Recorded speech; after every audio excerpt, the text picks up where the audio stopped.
Мектепке балта, пышақ, маска алып келіп, қатарластарын қуып жүріп балталаған бала осыған дейін де мектептегі оқушыларға түрлі сурет жіберіп қорқытыпты. Ол тіпті аузына, басына қару тақап, әлде бір маңызды іске керек болады деген жазумен сурет таратқан екен. Бүгін ол сөмкесіне балта мен маскасын алып келіп, дәретханаға кіріп, онысын сумкасынан шығарып, жолда кезіккен оқушыларды ұра бастаған. Салдарынан екі оқушы ауыр жарақат алып, жансақтау бөлімінен бір-ақ шықты. Ал үшінші оқушы қатты жарақат алмапты. Ол бүгін оқиғаның қалай болғанын айтып берді. Я хотел, получается, зайти в туалет, открываю дверь, а он начинает бить меня топором. Что он был сейчас? Он был, получается, в школьной форме, в кофте, получается, в маске был и с топором, там еще нож был. На девушку напал и на парня. Парень с 9 класса, а девушка с 10. Мектепте болған бүгінгі оқиға бүкіл Қазақстанды дүр сілкіндірді.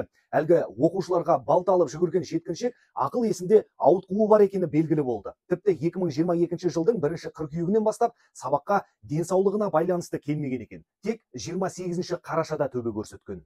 Бұл оқитын мектеп инклюзивті мектеп емес, орташа білім беретін мектеп. Заң бойынша ақыл есінде ауытқуы бар адамдарға сот жоқ. Енді мына оқиғаға кім жауапты? Баласының диагнозын біле тұра инклюзивті мектепке бермеген ата-ана ма, әлде сөмкесіндегі балтаны байқамаған мектеп қызметкері ме? Не болмаса психикалық ауруы бар баланы мектепке қабылдаған директор ма? Оны оқу-ағарту министрінен сұрайтын боламыз. Әлеуметтік желіде баласына алаңдаған ата-аналар да мектепке күзет қызметін қою керек деген ұсыныстарын айтып жазуда. Осы жантүршігерлік оқиғадан кейін Ішкі істер министрлігі елдегі бүкіл мектептің қауіпсіздігін тексереміз деп мәлімдеді. Қысқасы, ендігісін өмір көрсетеді.